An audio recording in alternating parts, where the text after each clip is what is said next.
What's up, everybody? Patrick here. I'm back with another parable, and it's kind of a new and improved way of doing things. So, today we are going to be in Matthew 21, starting at 33, and we're going to do the parable of the evil farmers. So, this parable actually is written about in two other places in the Gospels. It's in Mark 12, 1 through 12.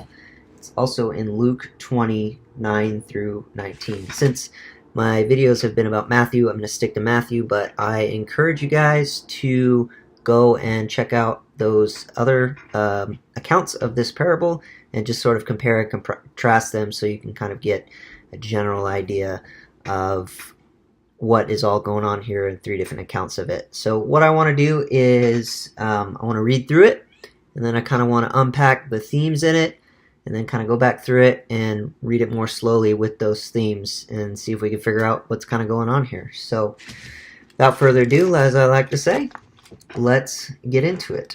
And I'm reading from the NIV just because it's the easiest for me to read and I grew up with it. Listen to another parable.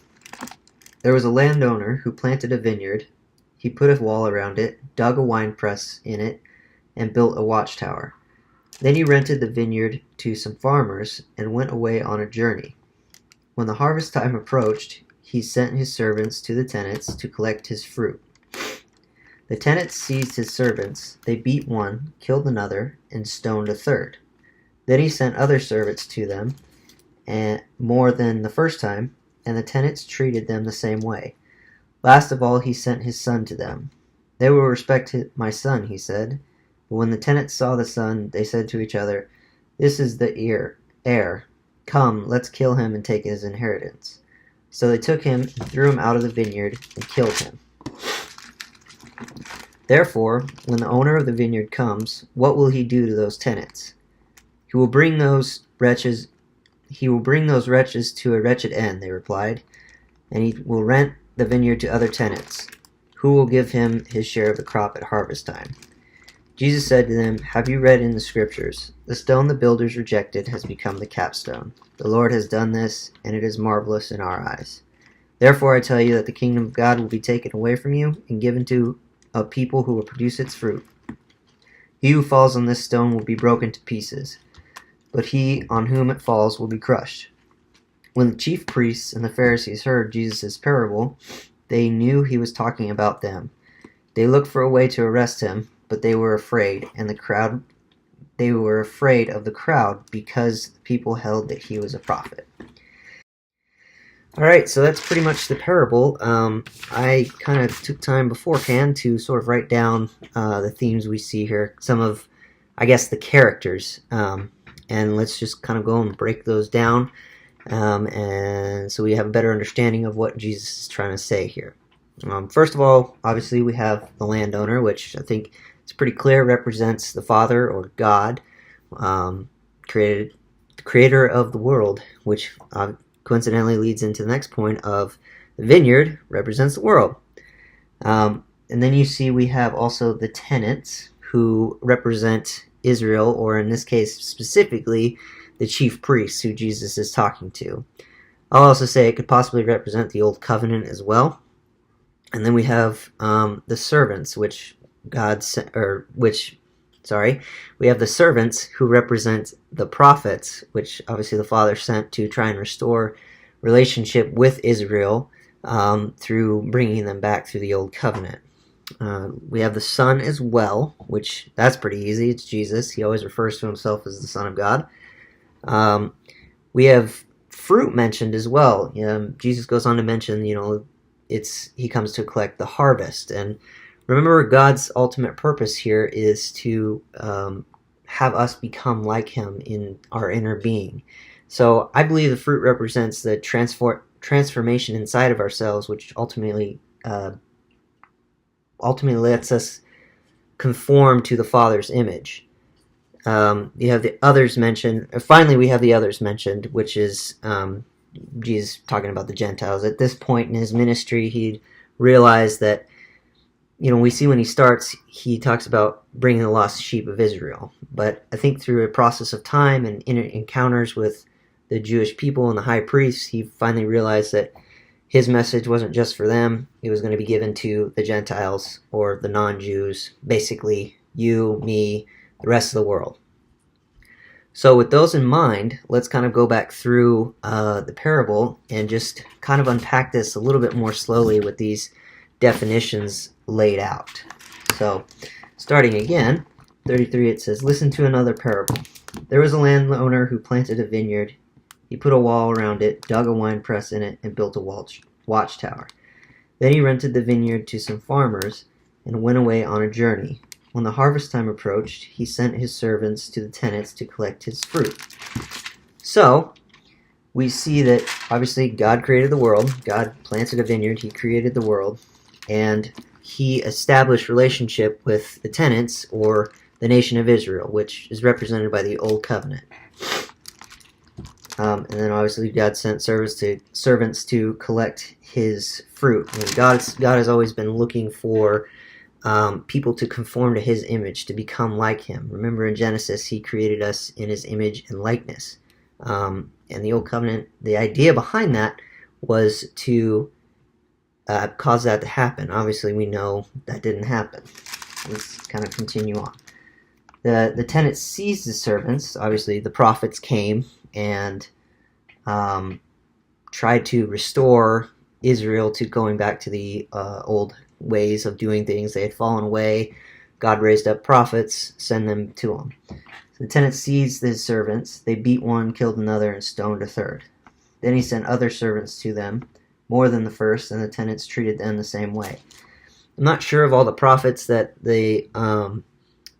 Israel had killed. I know they killed, I think it's Zechariah. I'm not sure on that one, but as God sent prophets to Israel to restore relationship, Israel never listened, or maybe they listened for a time and went back to their ways. And that the prophets were not well liked. They were killed by certain kings as time went on for their own power and prosperity.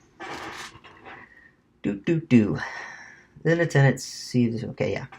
Last of all, he sent his son to them. "They will respect my son," he said. But when the tenants saw the son, they said to each other, "This is the heir. Come, let's kill him and take his inheritance." So they took him and threw him out of the vineyard and killed him. Finally, we see obviously the Father sends Jesus, his son, to usher in a new covenant. And as I said earlier, Jesus came to originally saying, "I've come to for the lost sheep of Israel." He's very hard on the non-Jews that he encounters, or at least that's recorded as that he encounters, because he didn't come for them originally. He came for Israel. But obviously, who he's speaking to, the tenants, the chief priests, wanted to kill him and take him out of the vineyard, i.e. the world, because they thought they could steal his inheritance. They were in it for their own power and prosperity, I think. And Jesus came and disrupted that. And so we see multiple times they wanted to kill him for that. So moving on. "Therefore, when the owner of the vineyard comes, what will he do to his tenants?" I don't have to unpack this one because it's unpacked for us. "He will bring those wretches to a wretched end," they replied, they being the Pharisees, the chief priests.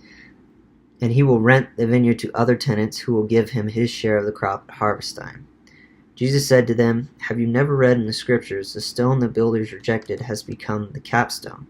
The Lord has done this, and is marvelous in our eyes. Therefore I tell you that the kingdom of God will be taken from you and given to a people who will produce its fruit. He who falls on this stone will be broken to pieces, but he on whom it falls will be crushed."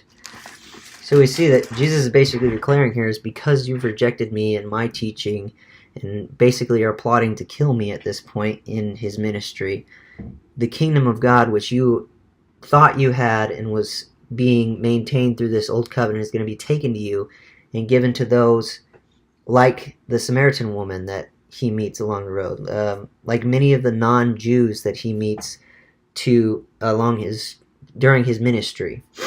It's going to be taken from them, because I think Jesus at this point saw that anybody could have access to what he had, what he was teaching, if they had the faith to do so, and if God had given him the humble heart to do so.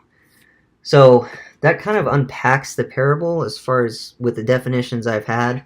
I encourage you to also go back and read it with sort of the definitions that I laid out earlier in the video and sort of unpack it for yourself. So before I end this video, I kind of want to just take a moment to sort of, great, we've unpacked this parable. What does that mean for us? What can we take and apply this to our lives? I think it's always good to look for application in things, because we can read and be great experts on the Bible, but if you can't apply it to your life, it doesn't really matter. So I think the biggest thing we see in this is an overarching idea here is the Jewish leaders were so stuck in their ways that they couldn't see what God was doing in Jesus, and that Jesus provided a way to become like the Father. I said earlier in the video that God's whole idea was that we would become like Him in the inside, and that was the whole idea through the entire being in relationship with the human race, I guess. And Jesus' whole idea is like, stop being so stuck in your ways. And what does that mean for us? Well, if you have beliefs and you have a way of doing things and you have a way of life, really be curious. Be curious about what someone else believes. Be curious about someone who doesn't believe what you believe, what they believe. Be interested in finding out what makes them tick and why they believe what they believe. Be willing to go out and, I guess, put your beliefs to the test. YouTube's a great place for that, because you'll open yourself up to a whole range of people who think you're wrong and this, that, and the other. But no, really, just be open to new ideas that might be able to help you live your life better. Remember, there's a little bit of truth in every human being on this planet. I like to say there's a little bit of God in even the worst person on this planet. All good, as the Bible will go on to say, I think Paul goes on to say, is all good things come from above. And if that's true, then any good, wholesome, or healthy thing that you find in a person, even if they don't line up with your particular set of beliefs, came from God originally. He is the original source of anything that is good, if you will. So I think the main point of this is, don't be so stuck in your dogmatic ways that you can't listen to someone new, and you can't, I'm not sure what the word I'm looking for is, but basically that you immediately reject anything that doesn't line up with your set of beliefs. Now, if you unpack something and you realize that that belief is, you've already done the research on it and it doesn't work, or it's wrong, like, you can absolutely have a back and forth conversation about something and work those ideas out. But at least be willing and open to listen to something you've never heard before.